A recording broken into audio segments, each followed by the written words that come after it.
It's official. Adam Warlock is confirmed for the MCU. And in this video, we're going to take a look at some of the books moving in the market.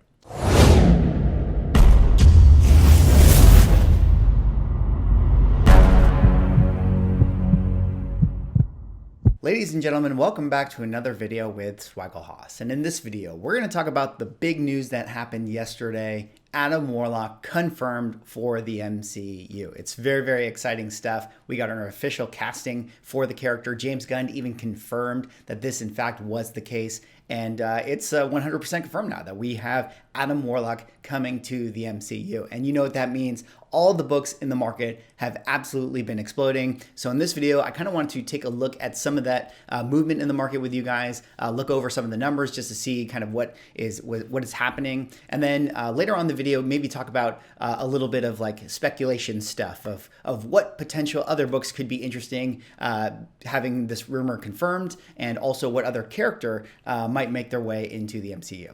But before I get into the books, if you guys could like, comment, subscribe. If you're enjoying the content, help support the channel, do one of those things, I would appreciate it. But let me first kind of set up this whole thing, and let's go over the Deadline article that actually came out to confirm this news. So this occurred yesterday. Now, actually, before yesterday, there were a few kind of murmurs that Will Poulter, who is, of course, the actor who is going to be playing Adam Warlock, was maybe the casting. But at that time, it was still kind of in the rumors and not like coming out on the official websites and the official news blogs and things like that. But here we are on Deadline, actually confirmed Guardians of the Galaxy 3, Volume 3, Will Poulter to play Adam Warlock in the next installment in the Marvel franchise. So this is actually a Deadline article that came out. And then it was really funny because that put James Gunn on the spot, where he had a tweet right here where you see, as you guys know, I often strike down false rumors. So welcome to the Guardians of the Galaxy family, Will Poulter. He's an amazing actor and a wonderful guy. See you in a couple weeks. And that was him retweeting the Guardians of the Galaxy Deadline article. So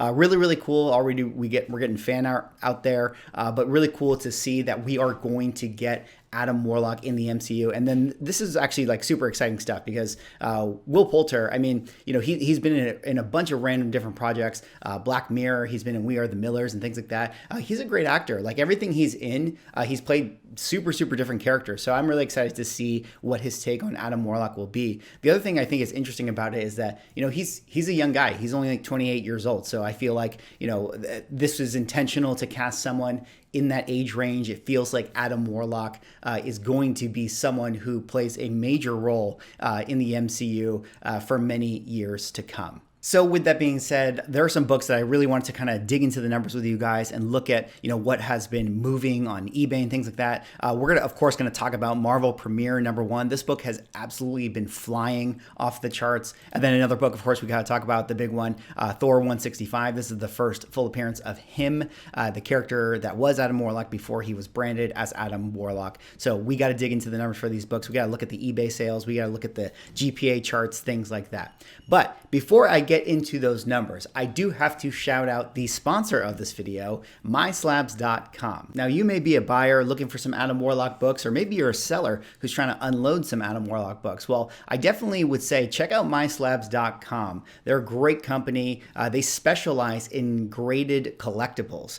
You can see that they do a lot of stuff in the sports card world market, but they also right now are also doing graded comic books. And one of the best things about this company is that you can see right there, it's only 1% fees for sellers. So 1% fees, goods and services as well with the PayPal, maybe that's 3 or 4%. That's way less than what something like an eBay would charge at 14%. So, you know, it's a great way to move some graded collectibles. But hey, let me play this commercial. You guys can take a look and check them out. Tired of paying 10%, 15% or more to sell your cards, comics, and digital collectibles? How does 1% sound?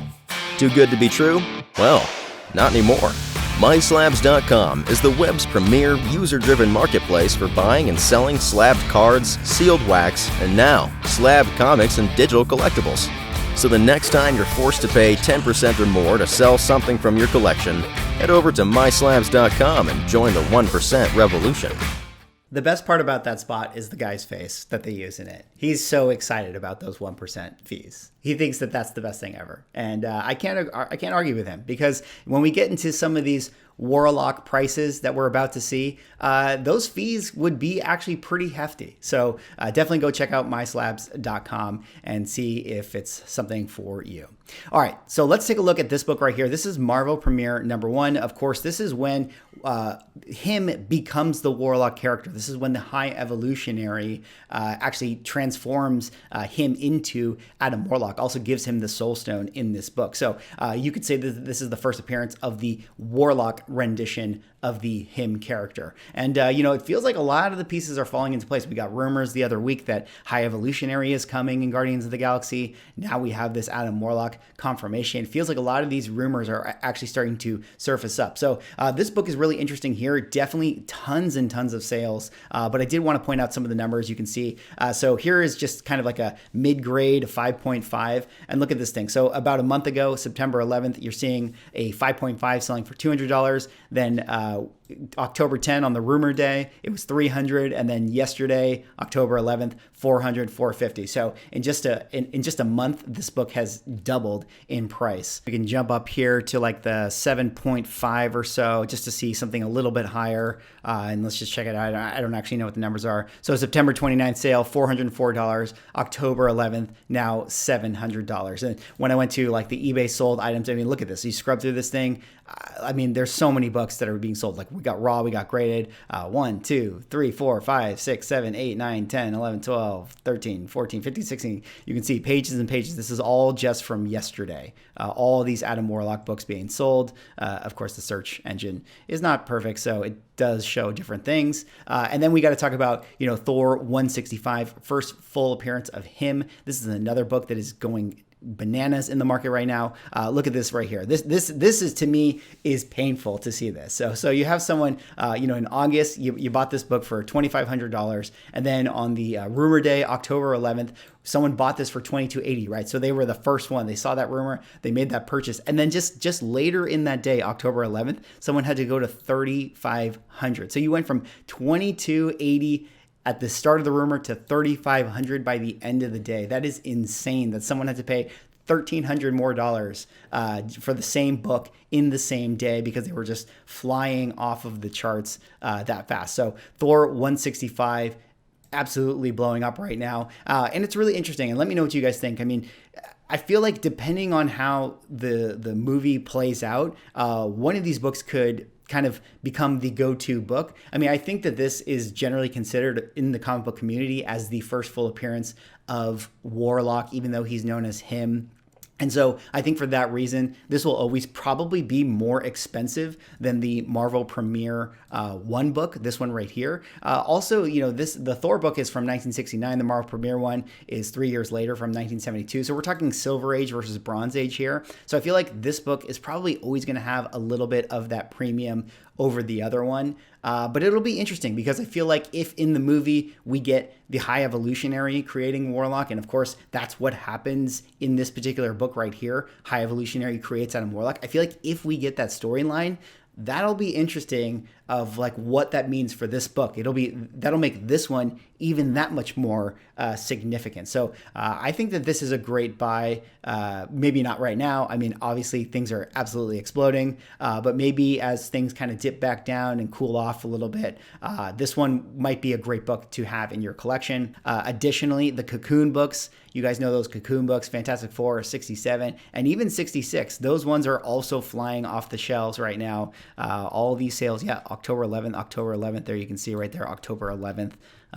Tons of sales. Like, I mean, we're talking full pages of eBay sales right now for this book, moving raw, graded. It's really, really crazy. I mean, but one of the things that's kind of interesting with this whole like aspect of like when you get a bunch of sales like that is that you also get an influx of inventory. Like everybody wants to all of a sudden move their book. So we kind of saw this with the ASM 361 first appearance of Carnage, where a lot of people were buying, but a lot of people were also selling. So like the prices were going up, but then they would go down again because of the inventory. And so there's kind of like this little dance. So if you're out there and you're someone who's looking for, especially a raw copy of a book like this, you got to be a little patient with this thing. You can find mini dips even in the peak of the market cycle right now. So Again, another book that I wanted to kind of point out. This is Marvel Warlock #1. You know, his first solo title. Kind of hard to isolate this one, but there have been quite a few sales. Yeah, 1, 2, 3, 4, 5, 6, 7, 8, 9. Yeah, 9 just from this last thing, which is a lot for a book like that, even on eBay. So, and then the other one we got to talk about that I think is super crazy. We got to talk about Warlock and the Infinity Watch #1. Shout out to Journo's Comics and Pop Culture. This is his favorite book of all time. I actually don't know if this is his favorite book of all time, but I feel like the man could have bought an AF-15 by now if he just used all of his Warlock and Infinity Watch 1 money to go to that, because he has so many copies of this thing. All right, come on, internet, let's go. Yeah, of course. So this is the book. In case I just wanted to show you guys the picture. You guys know this one. Ooh, that one's a little beat up. Warlock and the Infinity Watch #1. This is the first appearance of the Infinity Watch team. So after we kind of got that Infinity Watch or Infinity Gauntlet storyline with the Jim Starlin stuff, later on, in this universe, in the 616 universe, the stones didn't disappear. So it was actually Warlock who tasked a bunch of him and a bunch of team members to watch after each of the stones, and they kind of went on their own sort of adventures and things like that. And you know, it's possible we get that storyline in the MCU, although the stones in our current MCU are gone, right? Thanos wished them away. So maybe we get some kind of version of them. It would be an interesting way to bring back Thanos into the fold, because Thanos was a part of this team. Adam Warlock and Thanos actually kind of have a weird friendship, which is really interesting. And so that would kind of be cool to see that. But again, this book, look at this, guys. I mean, this is insane how many copies are flying. I mean, I think that there might have been like 200 sales yesterday, 300 sales, like everybody. I mean, it's such an attainable book. It's such a good book to have in your collection regardless. Okay, so back up to here. So again, still like basically 2 pages of sales for Warlock and the Infinity Watch #1. So, and one of the things about this book I gotta say is it is a really cool Warlock cover. I mean, him holding the Infinity Gauntlet and stuff like that. Now, those are just some of the Warlock books that I kind of wanted to highlight for you guys and show you things that are moving and just kind of showing what the sales are. You know, we're getting CGC versions of those big Grail books doubling in price just overnight, just from the casting of the rumors. And it's interesting because it takes me back a little bit to, you know, we got a similar situation with Jonathan Majors as Kang, where it was sort of announced that he was playing it. And overnight, those books doubled in price. But one thing that's really interesting is, like, you know, even at that time, even when those books had doubled at that time, you know, we're still way lower than they are today when we actually got him in the Loki show. So again, like, you know, I'm not saying like, hey, go buy it if this is the book that you want. But, you know, the prices we are at right now are likely still a lot lower than the prices they will be at when we start to get images of this guy playing Warlock. So really, really interesting to see. But there are some books that I still think are interesting opportunities, and I kind of wanted to talk about them now in this video with you guys here. And these are a few, you know, I guess a couple books and a character that I'm really interested in. And I'm not saying that this is a brilliant spec or that, you know, no one's ever talked about this character before, but I do think like the pieces, you know, we talk about those pieces falling into place with all the rumors. This stuff is really interesting. So one thing that I want to talk about is, of course, this book right here, Annihilation Conquest #6. Now, I made a video some weeks ago talking about this book, in my opinion, being extremely undervalued. This is the first appearance of the new Guardians of the Galaxy team, the one that we have in the MCU. You know, we're talking the Rocket Raccoon, we're talking Groot, Star-Lord, and characters like that, essentially Gamora, things like that.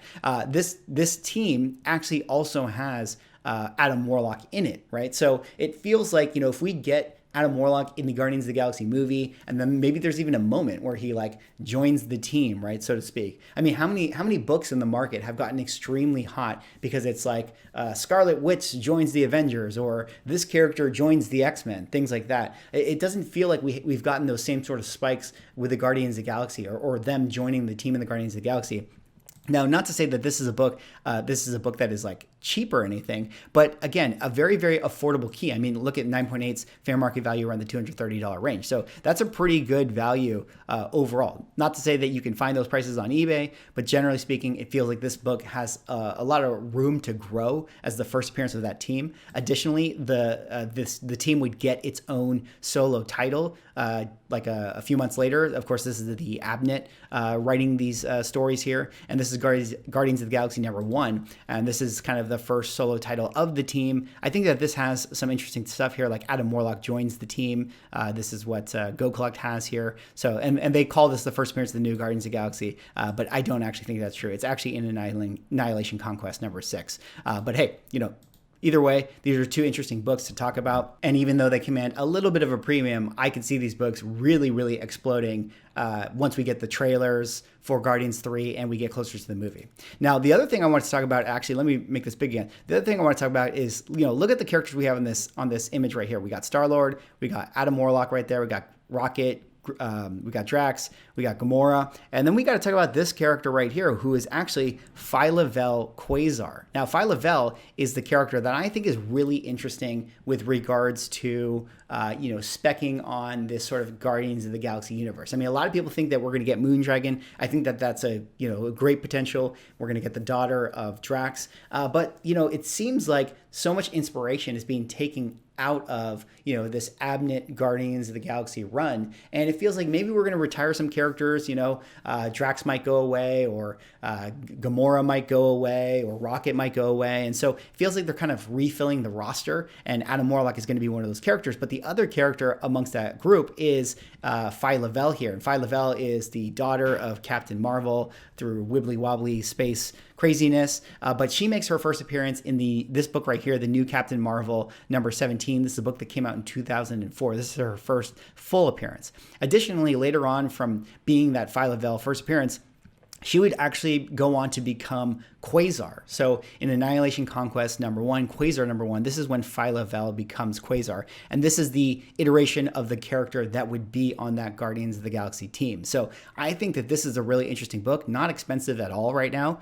This is the first appearance of Phyla-Vell as Quasar. And then in one of my spec pickup videos, I talked about this one as well, Guardians of the Galaxy #12. This is when Phyla-Vell Quasar becomes actually the character known as Martyr, and that's actually the name that she kind of wears in Marvel continuity in the current storyline, that she's actually this Martyr character. So we kind of have a little bit of a Captain Marvel, Photon, Spectrum, kind of a bunch of different iterations of the character going on with, Phyla-Vell. But I think that it is really interesting, and, definitely a character that, has played a major part of that Guardians of the Galaxy ensemble. And it feels like now that we have Adam Warlock, now we're getting those things, it's very possible to me that we will see Phyla-Vell sometime in the future as a new team member. So I think that that's a really interesting character as well. Anyways, that is all I have for this video. That was me just kind of taking a look at the market with Adam Warlock. Let me know what you guys think. Are you guys excited? Which Adam Warlock books do you have? Which Adam Warlock books have you been hunting? Drop me a like, comment, subscribe if you're enjoying the content, and I will see you in the next video.